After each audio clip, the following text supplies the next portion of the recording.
7 o'clock. Got her? Okay. Welcome to Marquette Township's regularly scheduled Planning Commission meeting. It is September 23rd of 2020. I'd see it's on there twice, so I'll repeat 2020. It's 7 p.m. Roll call. Mr. Johnson, it's good to see you back. Would you start the roll call, please? Jim Johnson, White Oak Drive. Dave Wigan, Brookton Road. Denny Ferraro, Eagles Nest Road. Steve Haken, Lake Enchantment.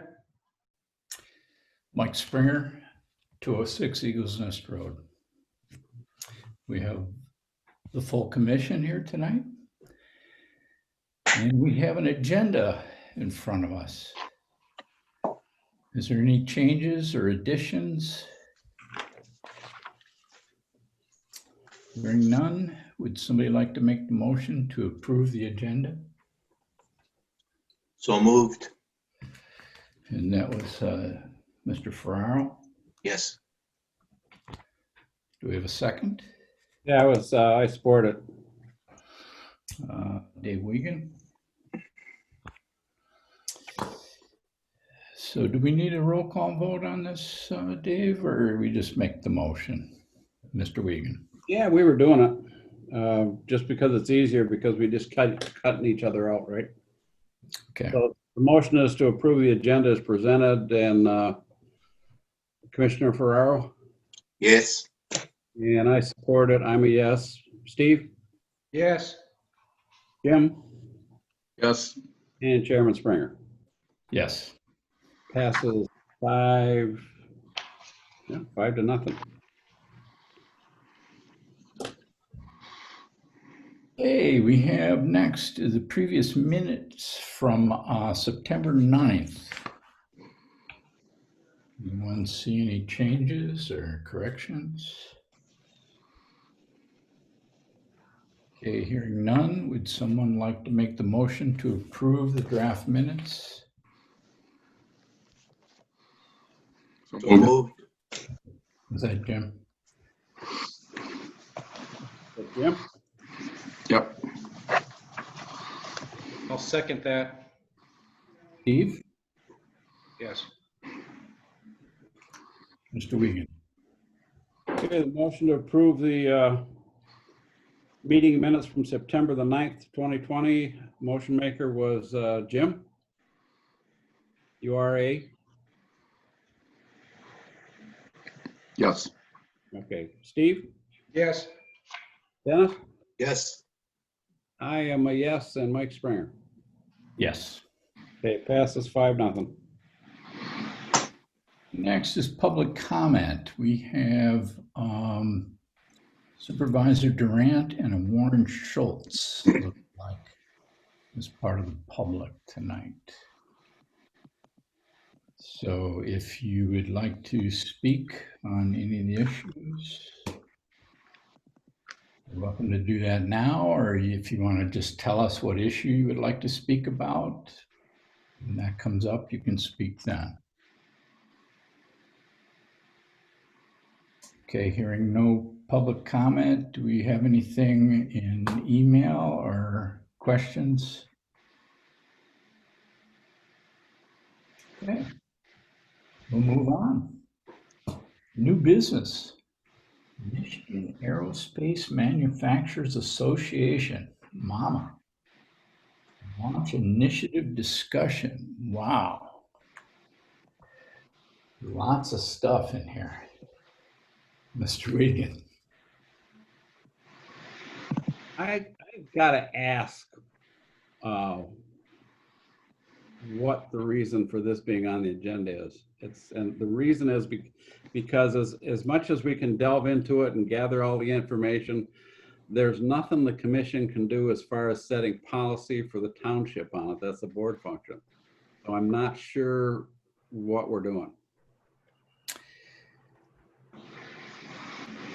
I mean, I have some concerns and considerations about what started here too, but I'm not sure where we can go from other than the sharing of information here. We certainly can't set board policy on it. No, it certainly is a board decision, and you haven't heard anything from the board, Mr. Wiegand? This has been presented in public comment at a board meeting. I think it was the one before last. But no direction from the board other than to accept the information for what it was. Okay. Lots of information here. Mr. Ferraro. Yeah, Dave, the reason this is on the agenda is that at the August 22nd meeting, a public comment was made by Matt Sorrell. And he commented that there were documents that he had which showed that there was a launch site planned for Presque Isle Beach, even though this publicity was now being talked about for Granite Loma, but there was a plan for a alternate launch site at Little Presque Isle Park, put it that way. At that meeting, Mike Springer said, well, let's just put this on the agenda for next meeting. Well, at the next meeting, which was the 9th, it wasn't on the agenda. So I said, well, okay, why isn't this on the agenda? And then Mike said, okay, we'll put it on the agenda. That's why it's on the agenda. Because a public comment was made asking this group to acknowledge that there was a plan to put a space launch at Little Presque Isle Park. That's why it's here. And if And I you don't don't have want any it, it's fine. But that's why, objection to it being on the agenda. I Pardon? was just wondering what we can do at a planning commission level about it, pro or con. You really can't. It's really a board decision and directive. They need to give us a directive if they want us to move forward with this or find out more information. It's a lot of information in these pages. I just take time to read it all, and I do have some comments, but Okay. Mr. Wheaton. no, I'm just wondering where we're going with it. I don't know. I was reading through this till I got to page 16 and it talked about Presque Isle, and I could hold my computer up so you can see it from here. Lots of information. Everything from the history of Presque Isle, Marquette City's Presque Isle. I mean, this could affect Marquette City, could affect Sands Township. And if it's at Little Presque Isle, but that's state-owned property. And I'm not sure that we can do a lot unless somebody has an idea that we can recommend something to the I board. guess that's my point. Any ideas that you're first you have to do is set a township policy, and there has to be either a pro or a con for this. In my personal opinion, there's a lot of information, but it is so preliminary. I don't think there's enough solid information on what they plan to do to weigh in on it. I do have some concerns when I read through it, and I read through the whole thing. And the problem I've got is on page 12, and I raises a flag because I don't think I ever remember this happening. And where the question is, question 10, do you anticipate any opposition to this proposed project in your community? If so, explain. And if I could just read that little portion of it there, it says, there has been significant local media coverage of the Michigan Launch Initiative and our efforts to attract a spaceport and other aerospace development to Marquette County, and local governments had held several public hearings and votes on resolutions of support for spaceport development. I suppose I could have been asleep for the past year, but this took place back in September of 2019, and I don't remember any public hearings or anything prior to that. So I guess I'm a little curious how they come up with that kind of a statement. And that statement is made again on page 58. It's question number 29. That's pretty much a repeat of this same question and answer. And so I find a little problem with that, but other than that, I think the rest of the information is just, it's a lot of information, but I think it's way premature to make any decision on whether you're in favor of it or against it. I'm opposed to it slightly just on the fact that there seems to be some misinformation here. There definitely is, Dave. Also see where on page 12 above that, they say Superior Watershed Partnership. They list them as local supporters of this project, in which the lady Mindy Cantala is works for the Superior Watershed Partnership, and she apparently FOIA'd this information from the county. So, yeah, I think there's a number of things that aren't accurate. Mr. Ferraro. Yeah, I agree with Dave that it doesn't serve any purpose to discuss the ins and outs of this at this point. But the thing that was, that took me aback was that if there hadn't been a FOIA request, we would have never known about this.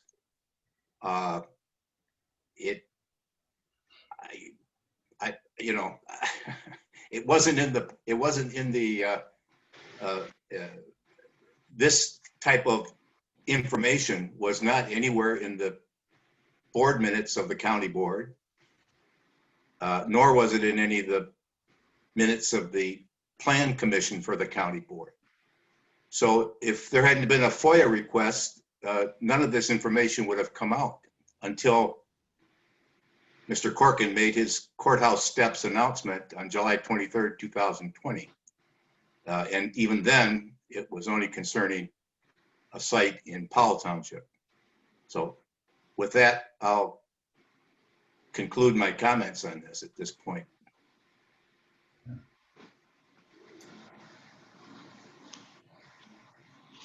Well, just the way I'm looking at what was provided here is that this Michigan spaceport proposal, they're looking for requests for information. That's what this is. This is a request for information from interested parties who may be considered for a spaceport.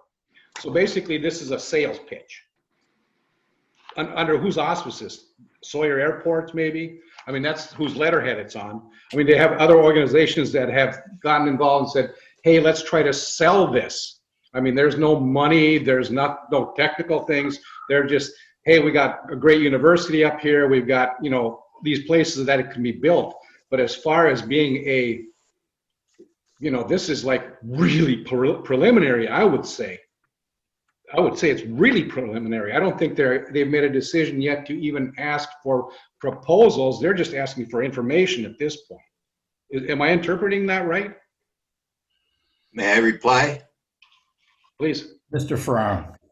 On August 20th, 2019, the Marquette County Board minutes show that Steve Shendon of the K.I. Sawyer Airport recommended that the county board hire an outside consultant, Explorer Solutions.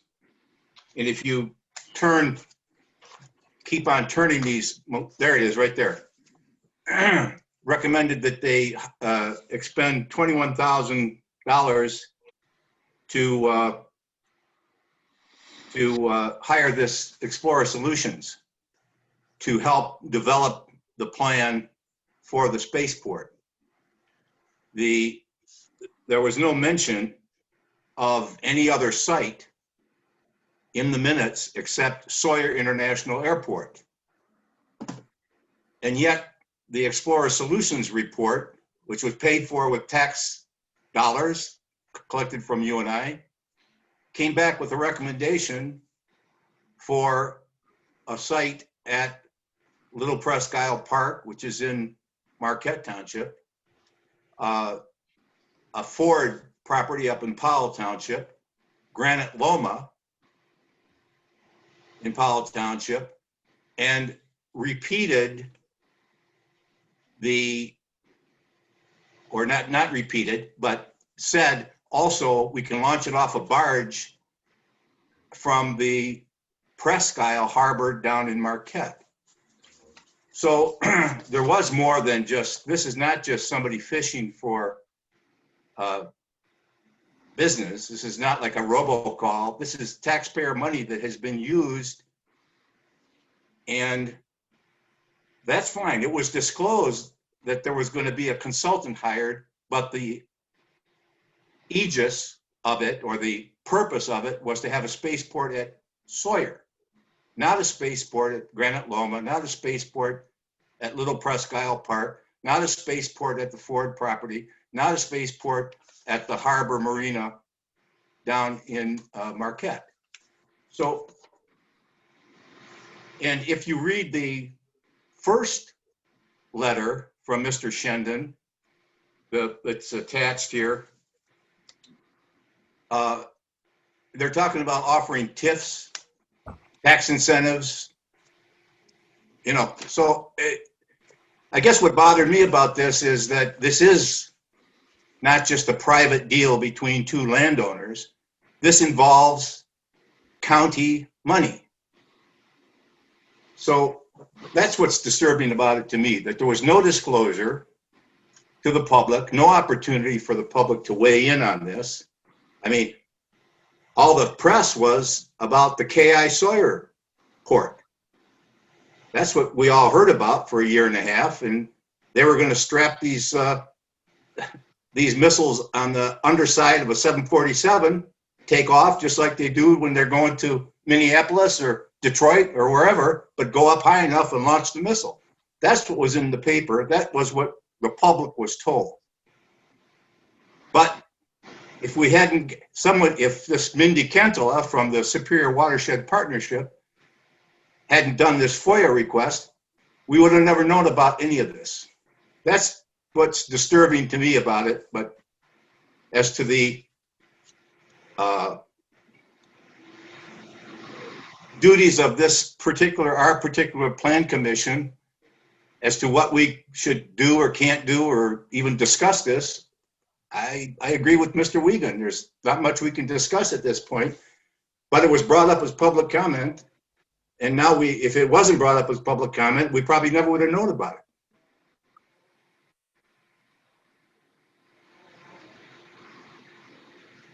it. Mike? Yes, Mr. Wiegand. I would suggest that at this point, we would make sure that this whole FOIA request package gets forwarded onto the board. I know Lynn's watching a meeting tonight, supervisor, and it gets distributed to the board it's certainly good information, and it certainly opens everybody's eyes as to what happened without anybody's knowledge. But this is the kind of information that we should make sure it gets to the board so that they can take a look at it. And if there's some kind of a statement or policy to come out, that's where it would have to come out of anyway. Would you like to make a motion to that effect, Mr. I Wiegand? don't even think we have to make a motion. I think we just have to make sure it gets sent on to the township board. All right. Other commissioners, Mr. Ferraro. You're muted, Dan. Muted, Denny.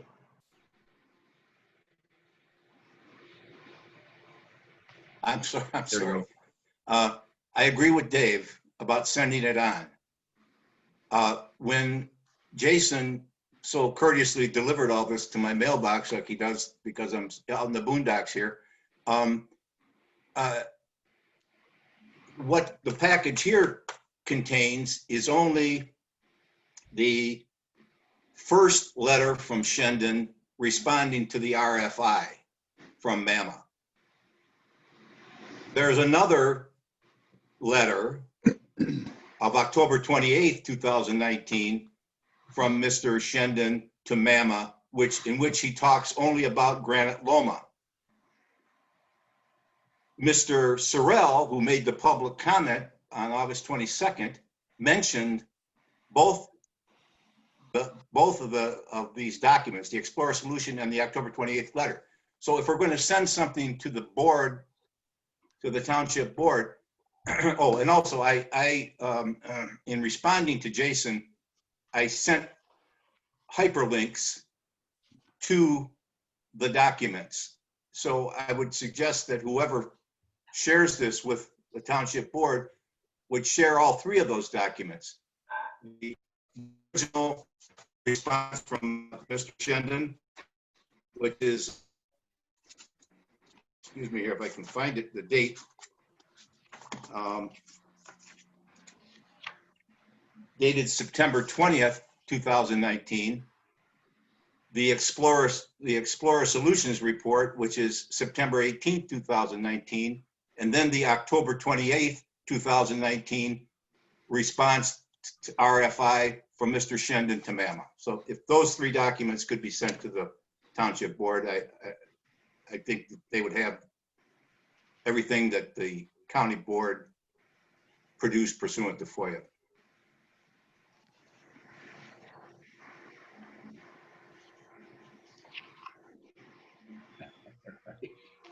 All right, Jim? then I would suggest this. I would suggest that this package, as well as Dennis's links, get sent to Ryan, and Ryan forward the whole thing to the board for their consideration. So if, Ryan, you're there, you got the package. If Dennis, if you would just send your information to Ryan, he can put it all together and send the whole thing to the board for an FYI. If I'm not mistaken, I think when I got the message from Jason, I just hit reply to all, and I probably included Ryan and maybe some other people that shouldn't have been included in the first place. So I'm sorry for that, but I think Ryan, I think he has that hyperlink already. I've got those. I'll forward them.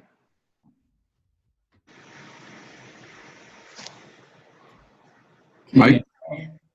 Any other commissioners have any more discussion on? Yes, I do. I guess I would hope that all of us don't jump to the wrong conclusion here. I think this could be a good project for the area if it's done the right way and in the right spot. And with two of the power plants closing and losing quite a few jobs there, it could be something good for employment here in the area. And I would think this is just real preliminary right now, and whatever they're going to do, everyone will have a lot of chances to comment on this, whatever unit of government it's going to be in, whether it's Powell or Sands or Marquette Township or the city. But I guess I just hate to see everybody take a negative approach to this right off the bat. I can understand, where it's going to be. That's a sensitive area, and I agree with that too. But if there's a good area that it could be in, where it's going to help people out and not affect people, I think it's a good project. Thank you, Mr. Johnson. Any other comments? I'd just like to make one, one of our big attractions here is our natural resources. It brings people to the area. It's my hope, I'm not against this rocket launch and it's putting satellites, low orbiting satellites up for communication and the federal government for any military types of things that they need it for. I just hope that we recycle, reuse, and places like K.I. Sawyer has already been developed. We Energy site in the city, Marquette, those are sites that have already been developed, and we could reuse those sites. And that's, I'm hoping that as this moves forward, I hope that we really look at, or not we, but hopefully they look at reusing places that are already been developed. That's just my thoughts. Any other thoughts from commissioners? Okay, with that, let us move on to 6B. The 2020 Recreation Millage Proposal Information Discussion. I had a chance to look through this, and it's well done. I commend staff, Mr. McCarthy, Mr. Dietrichson, for putting that together. I was not able to attend that particular meeting with the rec committee when this was discussed. So I'm hoping Mr. Dietrichson would take us through this. Yeah, thanks, Mike. And so I think the presentation has worked its way through the Recreation Committee to the Planning Commission and to the Township Board. I believe the Township Board has seen it twice now since its inception. I think most recently, yesterday, there was a bit of an overview at the work session that was held in the afternoon. Ryan? Sorry, Dave? Yeah, if I could interrupt for a minute on that comment. It didn't get presented at yesterday's work session because there was no hard copy of this Okay. available to them. So they're setting it up to be represented at the meeting on the 29th. Okay. It's good to know. There's another work session on the 29th from 1 to 3, and we're hoping it can get represented there. But Jason was on vacation. We didn't get the hard copy stuff, so Okay. there wasn't a lot to present. Yeah, I saw it on the agenda there. So it sounds like back at the work session on the 29th to go over it again. But yeah, I mean, I put the framework together. Jason added a lot of the pictures that we had inventory of, and we slimmed it down to what I think is a 14-slide presentation that really gets the point across, and took into consideration all the comments and suggestions from the commission and committees and the township board. And I think, in our opinion, is something that is exactly what's necessary if we're going to propose such a thing. I think the point at this time, the goal is to find a reasonable way to convey it to the public and make the presentation known, most likely by putting this on the township website, the first homepage there, and maybe some type of accompanying material with the water bill in October that goes out the first of the week. So I think that's what the final product would be looking at here in the next 2 weeks, most likely. We'll have something along the lines of that. So just here for you guys to take a look at if you haven't seen it, or if you haven't gone through it in the packet. Nothing much has changed since the last time it was in front of you. Thank So you. any questions? Yeah. Commissioners, Mr. Ferraro. This looks beautiful, what you did. Is there some way that individuals can help spread this around? I mean, is it appropriate for any one of us to send it to our friends and neighbors, or like an email attachment or something, or maybe that's not appropriate? I don't know, Dave? Yeah, just a reminder, it has to go past the board on the 29th, and they have to give it a thumbs up. And then after that, after it's approved from the board, I don't think it matters who sends it to whom. Once it's an approved thing, then you can just distribute it as much as you want. But I would caution that you wait until the 29th. Thank you. Any other questions from commissioners? Okay. Looks like we're on to the draft medical and adult use recreation marijuana ordinance discussion. And we have a letter from our attorney from yesterday. As he goes through that. And also we have an email from Mr. McCarthy this morning recommending or suggesting things that we could move. So with that, Mr. Dietrichson. Yeah, just kind of for a brief overview. summaries between now and the last meeting. Roger's comments weren't submitted with the packet that you guys got, but we did email those to you when they came in yesterday. So I hope all of you guys got a chance to go over that. Basically, the suggestions that were mentioned at the last meeting, the majority of them he had addressed in this letter, including referring the definitions, just putting a section in the definitions of the township zoning ordinance to then refer back to the board ordinance. He also mentioned the suggestion for the land use nomograph in section 15 to retain that in both ordinances. He goes on to then get in some details and specifics of some amendments and some revisions in board ordinance only. So, at this point in time,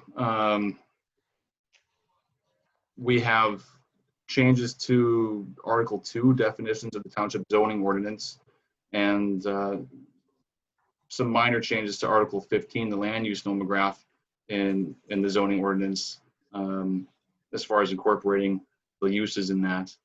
And at that point, it's really up to the planning commission, you guys, to discuss that and see if it's at a point where you believe that it can be approved and forwarded, or should I say, setting up a public meeting for the next meeting to then consider this again, see it in a final draft form, and then forwarding on to the next part of the process, which would be for 30-day review at the county.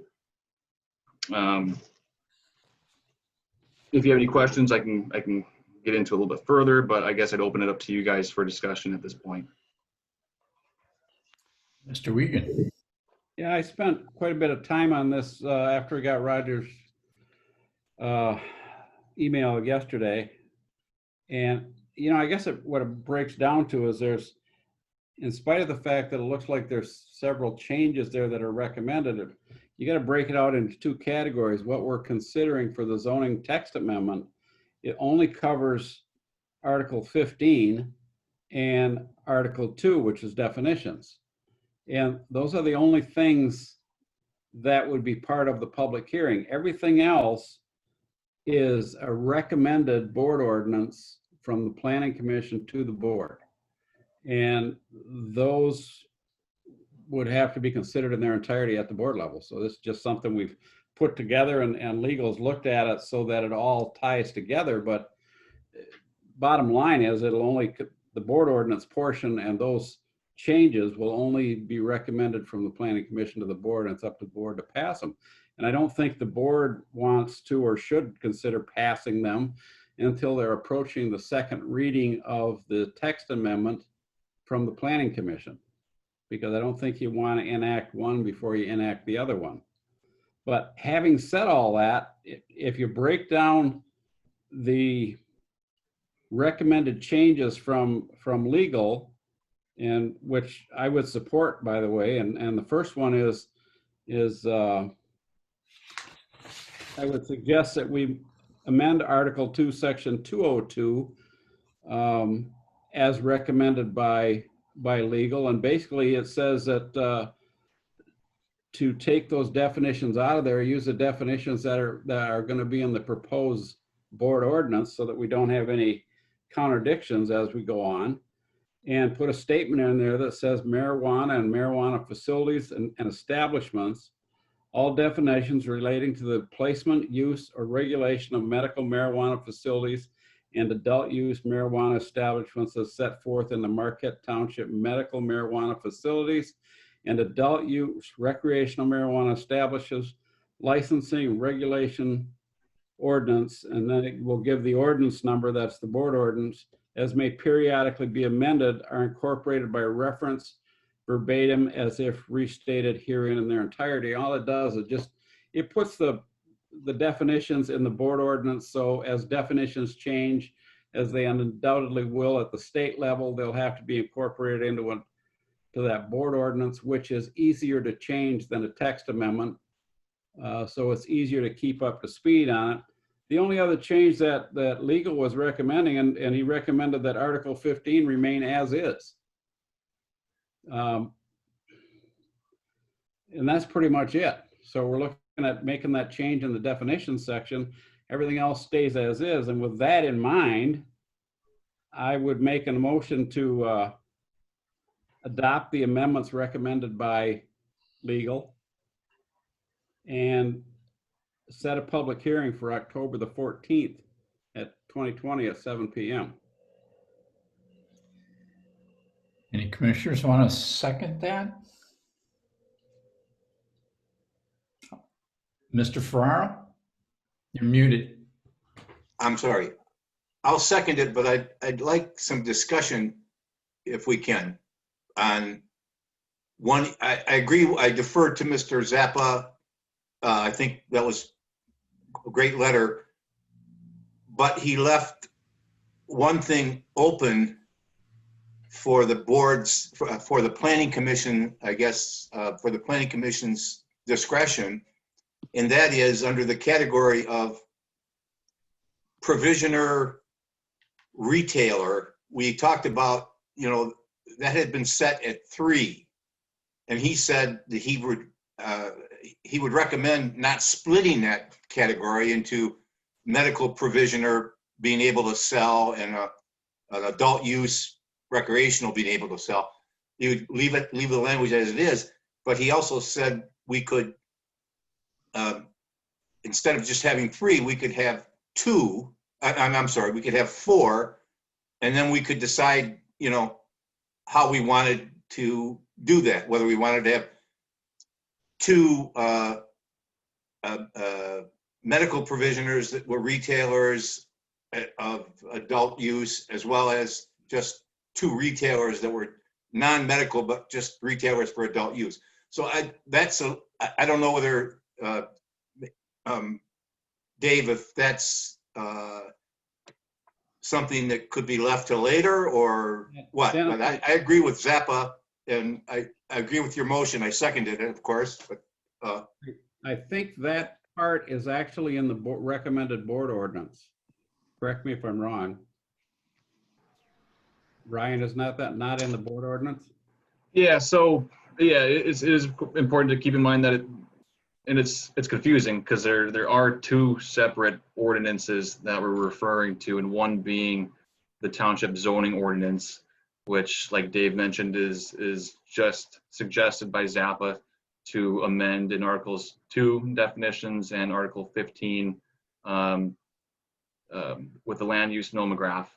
And then the other suggestions that he goes on to say allowance of licenses. What other suggestions does he have in here? Yeah, so changing from 3 to 4, his suggestions on co-location, those are going to be located in the board ordinance. And the process for zoning text amendments for each of those are a little bit different, with the first being a little bit lengthier and more of a process. It has to go for public hearing, and then to the county, and then to the township board for a couple of readings. Whereas the board ordinance is a little bit more of a, I don't want to say lenient, but maybe a little bit more of a more efficient process. So yeah, he's referring to the board ordinance, I believe, in terms of co-location and all the other suggestions away from Article 2 and 15. So there could be action on both of those tonight, or there could be action on one. It depends on how you guys would want to proceed with it. so, Brian, I'm So we sorry. have a motion and a second. So. I have another question. Okay, Mr. Ferraro? Yes, Ryan would, at the prior meeting, I made a comment, and I think Mr. Wiegand agreed with it, about this not having marijuana bars because of the safety issues. And then Zappa, Mr. Zappa, Attorney Zappa, concurred with that suggestion. Sure. Is that something that's going to automatically be incorporated, that we're not going to have that? Or do we have to vote on that? I'm a little confused about that. Well, yeah, from my understanding, I think Dave's motion was just to act on moving to schedule a public hearing on the proposed text amendments for the township zoning ordinance, which then thereafter, there could be more discussion and another action or no action on the board ordinance and the other suggestions and edits, which are the ones you would be talking about. So you guys are still able to most definitely whittle this down or change it as you would like. But two separate processes in a way. Okay, thank you. Okay, Mr. Wiegand. Yeah, just one other thing that about the zoning ordinance text amendment, and Ryan, you can just, if you would chime in on that, is the odor control requirements, that's part of the zoning ordinance text amendment, correct? It was under my impression that the odor and the way it is currently, the odor provisions where they're mentioned are currently in the board ordinance. Board ordinance, okay, Yeah. all right. No, they're Then my not. motion would stand as it is then. Right. And you had talked about editing that in one way so that the uses in the board ordinance can refer back to more of a standalone section within the board ordinance. And I think that could certainly be done prior to the next meeting. And my reason for making the motion on this zoning text amendment for the zoning ordinance is we're essentially looking at one more edit to the definition section. Everything else stays the same. And if you look at the timeline, if we move this to a public hearing on the 14th, and if everything is acceptable after the 14th, we can then move it into a 30-day review and comment period by the county, after which it can be presented to the board for consideration at a first and second reading. So that effectively, if everything went as planned, takes them into the first meeting in December before they would be considering a second reading on this to actually move it into law. And that's why I think we probably looked at the zoning ordinance portion of this probably enough. We've been at it over a year. And we're down to this one last amendment. I think if we make this amendment, it's ready for a public hearing. And I only want to move it to the public hearing so we can get it moved and put on the board's plate by hopefully the last meeting in November, with a first reading and a second reading and the first meeting in December. Okay, Mr. Wiegand, I think it's time for a vote. Would you repeat your motion? The motion is to incorporate the amendment to Article 2, Section 202, as recommended by legal counsel, and move the zoning ordinance text amendment to a public hearing on October 14th, 2020 at 7 p.m. And that was, the motion was made by me. I'm a yes, supported by Mr. Farrar. Did you do that? I did. Okay. And your vote? Yes. Yes. Jim? Yes. Steve? Steve? Yes. Okay, and Chairman Springer? Yes. That passes 5-0.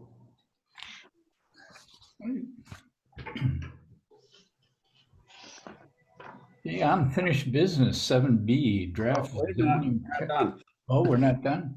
No. I'm sorry.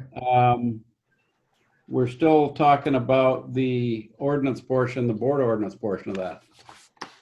Okay. Yeah. Yeah, we just discussed half of that, which was the text amendment, the zoning ordinance. I would also like to offer some suggestions on the board ordinance.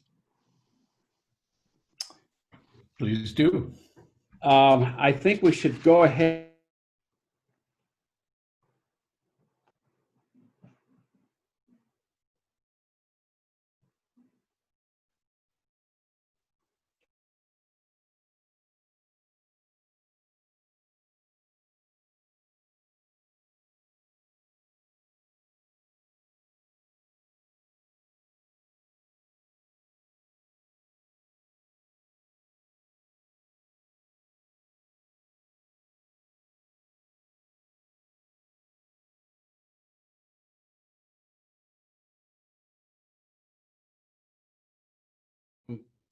the last meeting, where it says if a marijuana facility and a marijuana establishment are co-located on the same lot of record, owned or operated by an existing MRTMA or a MMFLA licensee, a separate Marquette Township license fee as referenced in section 1, paragraph A above, will be required for each operation. Moreover, a township license for a marijuana facility or a marijuana establishment used at one location cannot be used to operate at another location. A separate license is required for each location at which a marijuana facility or a marijuana establishment is operated.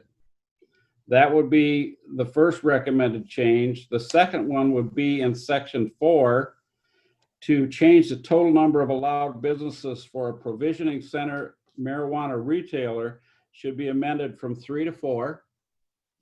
And the total number of businesses allowed for a designated consumption establishment should be changed from 2 to 0. Section 9, which is the enforcement area, needs to be completed. And then I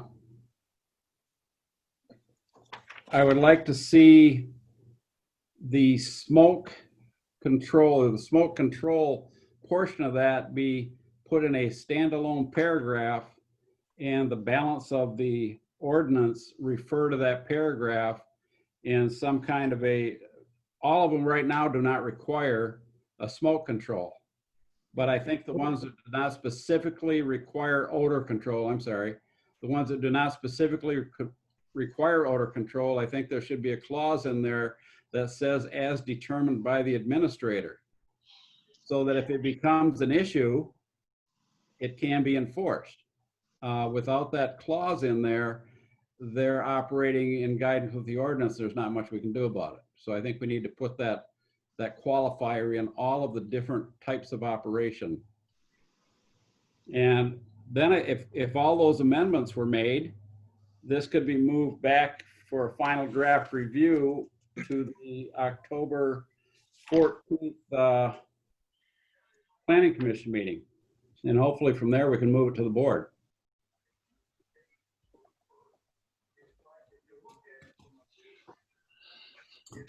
Any more discussion on the board ordinance?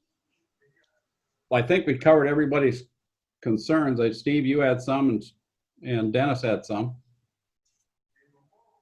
And I think that all keeps with what Roger's review suggested. I had a question for Go ahead, Jim. I know, I think it was Joe DeRocha that was talking about the parking problem before out on the highway. And how do you determine the parking for these buildings that will open up? Is it going to be by square foot, or is it different for each individual category, or is it going to be the same? There's a lot of variables that go into it within our off-street parking article in the township zoning ordinance, and oftentimes it's broken down first by use.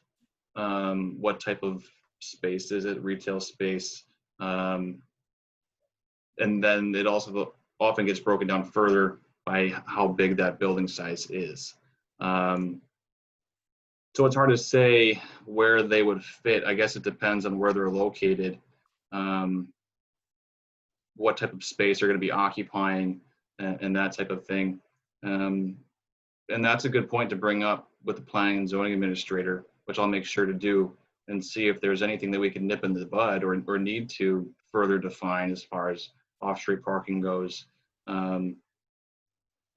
The new developments that we've worked on in the past, or that I've worked on in the last year, every developer has offered more than ample parking, whether that's by one space or 50 spaces. But yeah, Mr. DeRocha did bring up a good point. And if you've driven by any of these stores that are open in town, have opened already in the city or Negaunee Township, you do see some concern and some valid points made by him regarding that. So we can see if there's anything that would need to get whittled down further and bring that back to the October 14th meeting and kind of address that point a little bit more head on.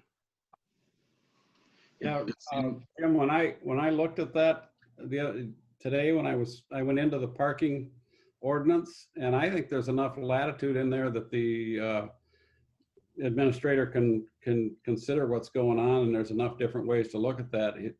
There's a clause in there about shared parking with another business. There's all kinds of room in there for the administrator to make sure there's all kinds of parking in there. It'd be up to him, but I don't know if you really need to address marijuana established as separate from the rest of it or put a separate thing in there. Yeah, all of Article 21 deals with the off-street parking. It's you know, you need to determine and calculate the usable floor area, the gross floor area, how many spaces are allowed for what use, determined depending on that. So there is quite a bit of variable and some leeway. That's something to be cognizant about, most definitely. It's kind of hard to tell right now whether this is due to COVID, that's where everybody's going to get their marijuana, or if it's just because it's new, and if you won't see all that traffic in the future coming up here. But I think it might be something to, you know, at least think about. And seems like the parking requirements can go anywhere from office space up to restaurants and require Oh yeah, more for those if you need to. sure. Maybe it might be a separate requirement. I think a lot of what I'm seeing out there with the parking and marijuana establishments is they are drive up, stay in their car, and they give your order and they go around in a Congo line. I think that's what's taking up all the parking and what's got everybody parking on the street. I think the one up on 41 just side the old airport, I think they got enough parking. They've got a big snake moving through there of a line of parked cars that everybody's running their order out to. And I think that's where the congestion's coming out there. If I may add, you bring up a good point, Jim, as far as like, is it due to COVID or is it due to the business type itself? I drive by the McDonald's on Washington at least 5 times a day, and the amount of cars that are hanging out in Washington right by that intersection light every time I pass by, I mean, that drive-through is backed up, and that's just for fast food, you know, and they go quick, but it hangs out in the back end a lot. It's crazy. But that is something I'll mention to Jason and see if there's any more, you know, thought to that.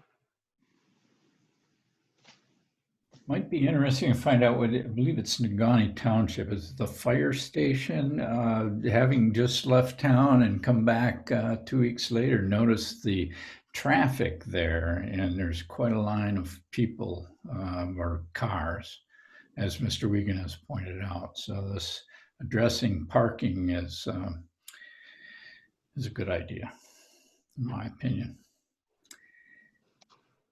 Any other discussion? Okay, hearing none. Going to look at the draft zoning text amendment to allow for and regulate mobile food trucks. Mr. Dietrichson. So we took the suggestions that were made at the last meeting as far as food trucks, defining food trucks, and then adding the special requirements to Article 16, detailed use regulations. I thought we had the definition in here. The definition didn't change, but we added, do you guys have this portion of the packet where it states what the requirements are in Article 16? Yeah, we've got it. Interesting. Okay, but yeah, it essentially requires food trucks to obtain a Marquette Township business license, to be located within the off-street parking of the host business that they're to be located at, hosted by, obtain a Marquette County Health Department license, what have you, for some type of food dispensing operation. I think there's something in there for, well, to be bound by the noise ordinance, essentially by hours of operation between, is it 9 a.m. To 10 p.m.? And remind me if I'm forgetting an amendment in there, but I believe that's all there is to be added to Article 16, specifically Section 16-14. And the only other addition to the township zoning ordinance would be to define food truck. And this is something that we can also consider during the public hearing at the October 14th meeting, along with now the zoning text amendments to Articles 2 and 15 for recreational medical marijuana. But if there's any more suggestions or edits, I'd open up to all of you to discuss that. Dave. Mr. Wiegand. Yeah, I would. I mean, I'm pretty comfortable with everything that's in there, and it seems like a pretty straightforward text amendment. I would be happy with moving it forward to the same public hearing that we're doing the marijuana amendment in. It's all one text amendment, but I would defer to the rest of the commissioners on what they think about where we're at with that.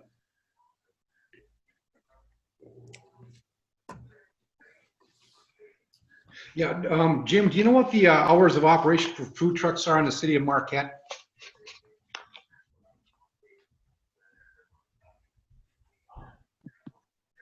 I think it's until 10 o'clock.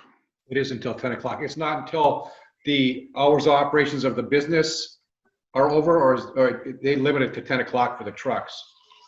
So if you're parked in front of the ore dock or something and they're open till, or yeah, the ore dock, they're open till 2, that truck can't be there until 2 then as well. Is that correct?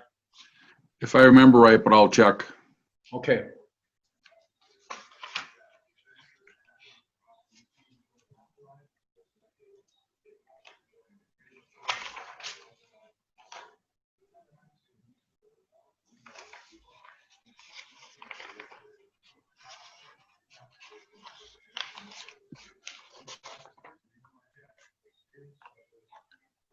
I think Mike fell off his chair.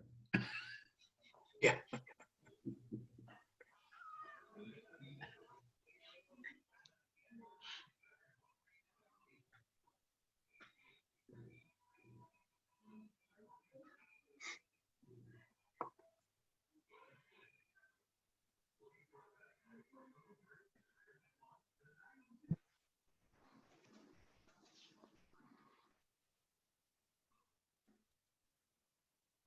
Oh no, here he is. He's back.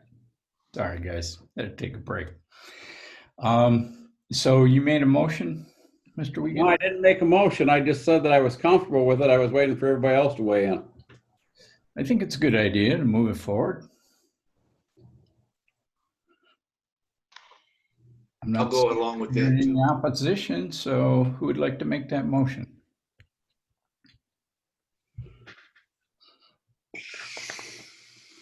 Mr. Wiegand.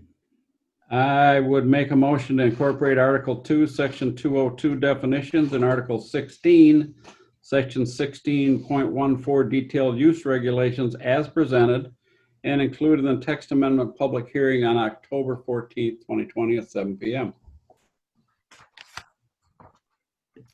Here's a second. Second. Mr. Johnson seconded. Hey, Mr. Wiegand, if you would repeat the motion and. Okay, the motion is to incorporate Article 2, Section 2.02 definitions and Article 16, Section 16.14 detailed use regulations as presented and include in the text amendment public hearing on October 14th, 2020 at 7 p.m. I'm the motion maker. I'm a yes. Jim? Yes. Dennis? Yes. Steve? Yes. And Chairman Springer. Yes. It passes 5-0. Okay, that moves us to 8, correspondence. Any correspondence, Mr. Dietrichson? Guess No, not at this time, no. Reports, Township Board report. Mr. Wiegand. Well, I've got one here someplace. There it is. The Township Board has had 2 meetings since our last planning commission. The first one's on September 15th. And at that meeting, the board reviewed the rec committee initial presentation of the rec millage information. And we pretty well talked about that. They were supposed to be scheduled for the 22nd, and that presentation is moved to the 29th. And the board approved and recommended the recommended rec committee bylaws. And the board by resolution rejected the proposed reappointment of Victoria Enyart to the tax tribunal. Ms. Enyart previous term played a significant role in the promotion of the dark store issues facing the state. And the board was formally introduced to the new superintendent of public works, Mr. Bodinas. The board renewed the township membership for QPAD. And then we established work sessions to start the 2021 budget. We had one on the 22nd yesterday, and the next one is scheduled on the 29th from 1 to 3 p.m. And at the September 22nd work session that was yesterday, we looked at the general fund budget and the fire department budgets for a preliminary review. And that was it. So questions, that's that. Okay, Mr. Wiegand, you're up again. Road committee report. Road committee is, again, it was canceled for the September 1. Road committee was canceled. The next one is scheduled for October 6th. I can say that Mr. Diedrichson and I are planning on doing a road tour and viewing the recommended road soft repairs for 2021, and that'll be presented at the October 6th road committee meeting and considered for recommendation to the board. Thank you. I was not at the last recreation committee meeting, nor at the special meeting for the to provide information on the recreation millage. So I'm hoping Mr. Wiegand or Yeah, essentially all that happened at those 2 recreational meetings was we took a look at the recreational millage information presentation, and we had a special meeting to work on that, and then we approved it at the September 15th meeting to be moved to the board, and it was initially presented to the board that evening. Thank you, Mr. Wiegand. I was hoping actually John Kingus was here. We have the Eagle Non-Point Source Pollution Program. Bill and Mary Davis, FaceTime video. Sorry, guys.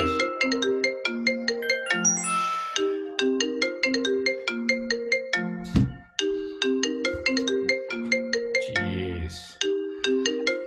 Popular guy there.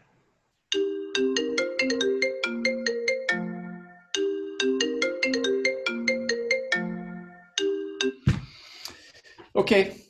You want to just go ahead and take that one?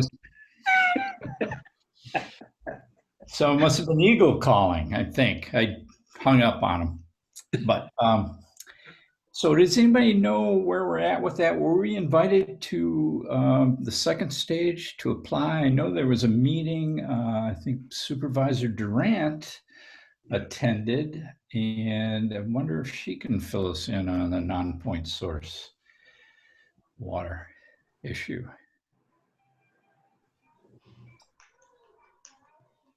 Okay, not hearing anyone. I know a little loosely about it, Okay. just from word of mouth from Manager Kangas, that the notice of intent was sent to Eagle, obviously, and was being considered. And I don't believe that there's any official word that it had been approved and asked for a full submittal. But it was, to my knowledge, officially approved for such a submittal. So I think that SWP might be working on something as far as a more formal submittal goes, because I believe that the deadline for that is sometime in November. So it's a moving work in progress to my knowledge, and I think it might be a positive outcome, but that's all I know at this point in time for the NOI. I didn't understand the acronym XWP. SWP, Superior Oh. Water Supply. Yeah. Okay, got it. Thank you. Mike, we just got a text from Supervisor Durant, and she said there was no new information on that. Okay, thank you. Next is 9E, US 41 M28 Quarter Climate and Health Adaptation Vision Update.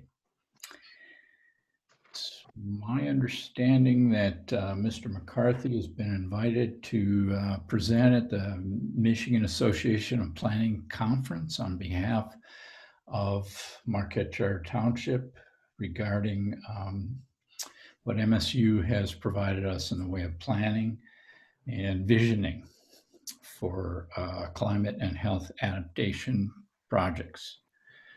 Mr. Dietrichson, do you have anything to add to that? Yeah, no, he's going to be part of some type of breakout session at their virtual online conference. It's virtual this year.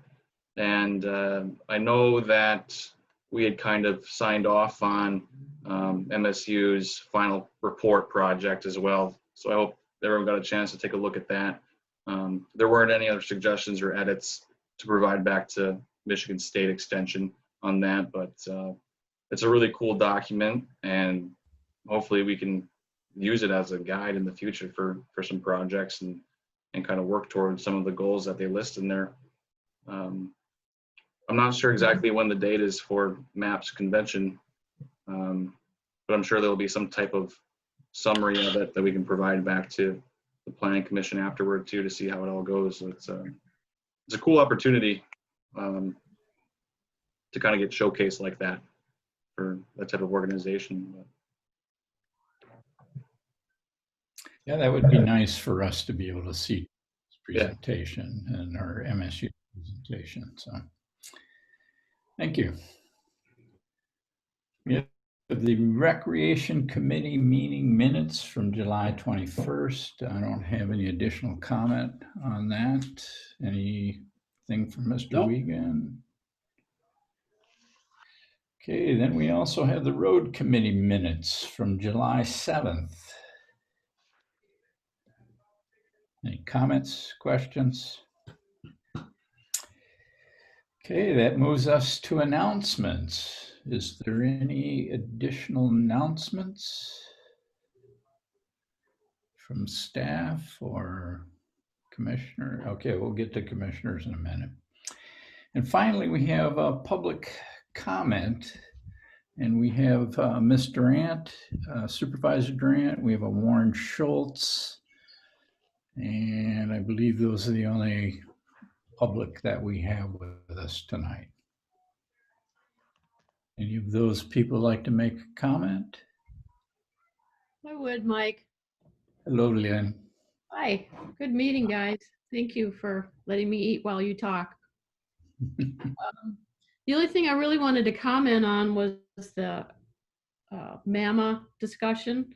And I don't know any more, but when I saw it on your agenda, I did leave a message for Scott Urbish that we could maybe have a conversation about it. Mr. Ferraro and I talked at length about this last week, I guess it is. Today's Wednesday, or maybe this weekend. He was a wealth of knowledge, and I think we're all glad or benefiting from the FOIA that was done, which is one of the reasons why I wanted to talk to Scott. So our manager supervisor group that meets on Thursday mornings is tomorrow. And I suggested to Scott that we have a conversation with the group. There's usually about 12 of us, probably half managers, half supervisors in the immediate area that meet every Thursday. Normally it's a COVID update. It has been that. Otherwise we kind of started meeting more so that we'd kind of be all on the same page of when we were going to open our offices and stuff during the COVID problems. So we just kept it up. We get a health department report every week of where we are and talk a little bit about the governor's latest edicts. But I will bring it up unless Scott calls me earlier and we have a separate discussion, but I suggested that we kind of chew on it a little bit, see what he can offer for information. The last time I talked to him, he knew nothing more than I did. The beginning of the discussion was absolutely Sawyer. And I had a couple discussions with our 2 county representatives at that time. And they were keeping us up to date, Randy and me up to date on what the discussion was. And the consensus kind of when this changed among the 4 of us was that possibly they were throwing us a bone by saying we could do the opposite launch. And then they started looking, and again, this was probably, a year ago, maybe. It would have been about a year ago. That this was a conciliatory type offer, not realizing the importance of the lake to everybody here and how volatile that could be. But when they announced it, and I may have told this group that, I'm not sure, when they announced it on the courthouse steps, Randy and I looked at each other like, where is this going to be? It was a surprise to us. Johnny DiPietro said he didn't know anything about it. And Steve Anamini said, well, it's Granite Loma.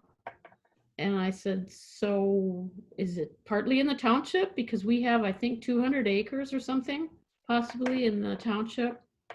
So nobody knows anything. At that venue, Darlene from Powell Township was not there. And as of that date, she was not aware of any of it. I got the invitation to the press conference about a week before it happened, maybe 4 or 5 days. And I called Randy and I said, did you get an invitation? And he said, no. And some of the invitations I get are proprietary. So I'm not allowed to even pass them to someone else, much less invite someone else. So I called our commissioners and they said, no, yeah, bring Randy, that's fine. So it was a kind of a goofy setup, whether it was intentional or not. It's not a public-private partnership. It's a strange setup, and I don't want to go into a big discussion about it, but I did want to just tell you that I haven't heard any more. Before Randy left, he hadn't heard any more. John hasn't gotten any updates. So I'll see what I can find out from Scott, and if they're announcing any more or less, or I know the partnership is just all about this, and they spoke at length at the press conference about the benefits of it, and Chairman Corkin did also. So maybe those were the 2 people that were the driving force behind this. I have no idea whether they'd admit to it or care, or, I don't know. So even though I'm an elected official, I don't know any more than you guys do. You actually know more because you read the document before I did. So it's kind of sad. And that was my objection too. And Scott absolutely told me to my face in person, we absolutely screwed up on this. We should have conned heads up before the press conference. So how soon before that date they knew it was definite, it was going to be announced, I have no idea. But I'll see if I can get some information tomorrow morning, and I'll let you know. I'll pass it on. It was kind of a long public comment. Thanks for your indulgence, but I'm trying to inform everybody as much as I can, and I forget sometimes who I'm telling to because it seems like I'm telling everybody. So, but I don't know. I think it's a good thing, again, that we got the FOIA. And I haven't even had a chance to sit down and read those because I've been spending so much time on the tribunal the last 3 days till wee hours of the morning. But the governor did get the letter today that the board passed. She got 4 municipalities. Well, 3 were unanimous: Negaunee, was it Nagani Township or Nagani City? Nagani Townships gave me 3 signatures of 5 supporting the letter. So they also have the resolution. And then I forwarded to McBroom's office and Sarah Cambenzi's office and McBroom's assistant. And who else? John Kangas got it. A huge packet of those 9 pages for the governor, 8 pages of newspaper articles that have been run since August. Some of those Cambenzi spoke, McBroom did, I did. I forwarded all that to McBroom's office for the hearing tomorrow. So the Senate hearing on the Victoria, Ferraro, pardon me, Enyart reappointment is tomorrow at 12:30, I believe. And it is live streamed. And as of right now, Randy Gerard is expected to make a statement for us. And if it works out, they were supposed to decide tonight if they were going to allow it. I've been checking my email and I don't see where McBroom's assistant said that it would be approved yet. The Advice and Consent Committee, of which Eric Nesbitt is chair, kind of controls. We're going to talk tonight about whether or not somebody make a statement. So if it may be Randy, and then McBroom would like the option to be able to ask questions. So McBroom got 6 newspaper articles. The letter to the governor was 8 pages, 9 pages. That included the resolution. It also included 2 different spreadsheets that the assessor provided for me. That's public if any of you guys want to see them too. One of them talks about 10 years of accumulated budget reduction and funds of 2.8 million for us. That's not the whole county, but that's what we collect. And a loss of $768,000. I'm sorry, that's her scenario. $72 million in reduced taxable value in the last 10 years. And Dulcie put together a mock township ABC type company, and she based on our road millage for a 15-year project for 1.5 mills with bond payments. If it were passed in 2010, the first year that would be levied, we would lose, or ABC would lose $8,000. By year 10, the township would lose $108,000. So it's cumulative. Every time the initial tax tribunal cases establish the bond level for those next, in her scenario, the next 10 years, there's accumulated loss to be paid on that debt of $768,000. So Dave, you could attest to the group about the road project and how you said tonight in the beginning, over $100,000 is possibly not going to be done. We're going to have to do like $50,000 or $60,000 on the road project this year. And it's because of those losses that have accumulated now. What is this, year 4, I think? And that's the other part of this whole tribunal thing that people don't realize, is it's not just a one-time thing and we pay them back, you know, $50,000 or 3 years worth of taxes. It's what keeps happening because this doesn't go away. We keep losing money on the millages that we have. And then when you add Headley in, it makes it even worse because that keeps adjusting it below the 1 mil mark. So I didn't plan to get into all that either. I'm sorry, but if I have a chance to educate people, I try to, because I did want to let you know that something may happen tomorrow as far as the reappointment. I think the fact that I have 3 other townships that are going to bring it to their board yet and get signatures, and I'm going to forward them on to the governor's office. It took me 2 days just to get her email address. It was ridiculous sitting on hold and waiting for these people.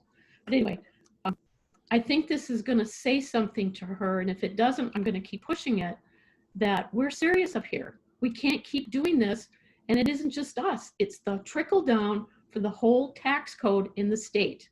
And we're the only one in the 50 states that this is happening to. And it's going to ruin business. I better shut up. You guys wanna shut off. But if you have any questions, call me, I'll bend your ear. So anyway, that's a couple updates for you. Thank you, Lynn. I also just want to mention that Warren Schwartz just said he had no comment, but thanks for your hard work. It's part of public comment. Thanks.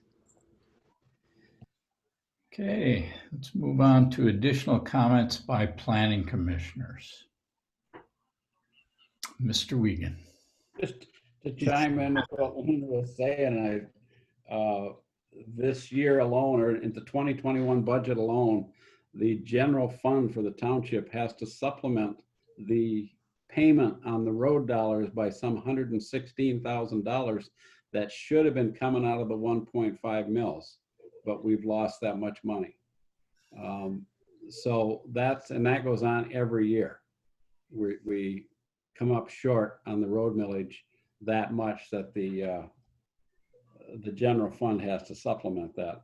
The other thing I wanted to say to Ryan is I sent you my comments. I emailed them to you. The only thing that's not on there is my comment about the odor control thing. If you got that, that's fine. If you don't, I can put it on there and resend it to you. But if you're good, I'm good. I think you stated it pretty clearly. So if all goes well with the recording, it should be okay. Otherwise, I'll ask for it written down from you.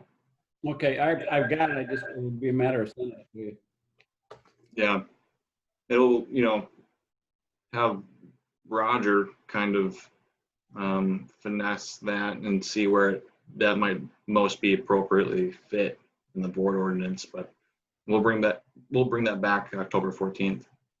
Yeah, we get another chance to look at it on the 14th. If we don't like it, we still have time to work on that before it absolutely has to get to the board. I think the only part about that getting to the board is that it gets there at the same time they're looking at the first and second reading for the zoning ordinance amendment.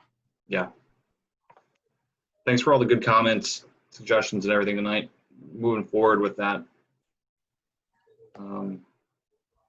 Pretty quick here, so it's good to be bringing that to a more final stage. That's all I got, Mike. Okay, Mr. Heikkinen.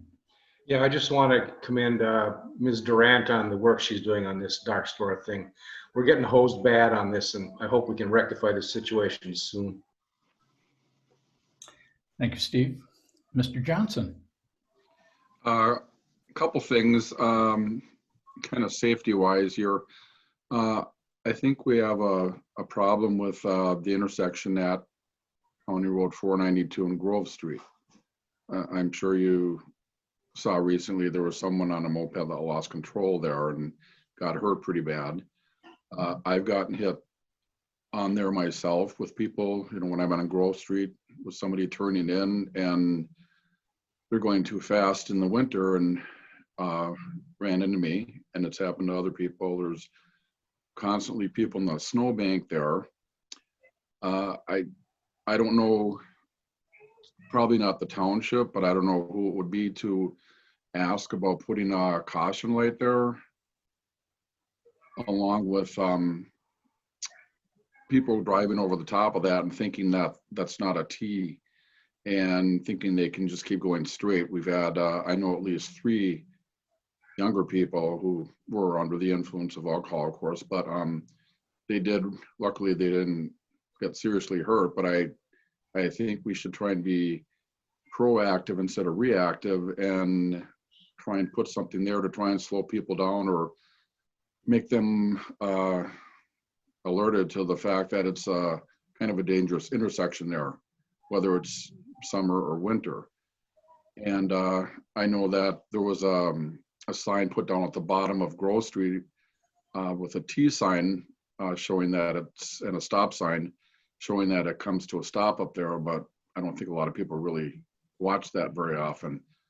But ever since they redid 492, because I take that quite a bit, the grade on there, they changed it So when you're going to turn onto, when you're going east on 492 and you're turning on the Grove Street, sometimes you just keep going because the grade is kind of like sloped so that you start going down Grove Street there and you can't do anything about it. And I know there's nothing you can do about it now, but I think just maybe having a caution light there might help a little bit. And also on 492, I noticed that you have those flashing lights there now warning about the bikes, you know, on the bike trail up there. And I'm just wondering if maybe something should be put up there for the bikers and snowmobilers who go whizzing across there who kind of don't pay attention to that as well. And I've seen probably 3 or 4 times now where bikers have almost gotten hit by cars because they don't stop. And I don't know if they don't see the stop sign or don't care or what, but you know, it's been pretty close there too. And same thing with snowmobilers. So I don't know if something we can put on those trails alerted into an intersection. I just know there's a little stop sign there and that's about it. But so I don't know who's in charge of that, but I just kind of wanted to bring it up. It might be the INR Heritage Rec Authority, at least as far as putting some type of sign or lit stop sign for bicyclists and snowmobilers. So maybe we can get that passed on to them. Mr. Ferraro.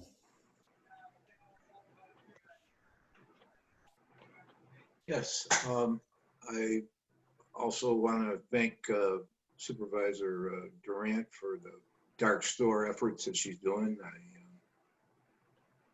understand now more than I did when I joined this commission, this planning commission, how important it is to get that remedied. So thank you. And anyway. Yeah, my only comment is that returned here and hadn't read Friday, September 11th's Mining Journal, and I see that Ernie Johnson's wife, Helen, passed away. So Ernie's been a long time contributor on the board and now as the treasurer. And I just thought that we would send our condolences out to him. Other than that, it's good to be back home. So we have one more motion to make. Who would Mike? like to? Yes, sir. If Mr. you Weaver. got that in response to Jim's questions, what might be a good idea is if the rec committee put something together requesting of the Iron Ore Heritage Trail people to do something about their road with some kind of a flashing stop sign or something where it crosses the county roads. I think that rec committee would be a good place to start that. And from there, it would go to the planning commission, the board, and right on up the line so you show some support. And the other one about the Grove Street issue, that's a road commission issue. But that might also be a good idea if it started at the road committee at their August 6th or October 6th meeting and went from there to the planning commission and on up to the board so we can again show some support and then move that to the road commission for requesting some action. Well, I know you know who the chair is of the road committee, so I'm expecting that on the agenda for the There you next. go. And also, if you would, we'll remind Todd Caruth that we should have that on the rec committee agenda and address that to the Iron Ore Rec Authority. Any other comments? One more motion. Who'd like to make that? I would. I got a motion to adjourn this meeting. Mike, you can just adjourn it, you know. Okay. You don't need a motion. Good night. Good night.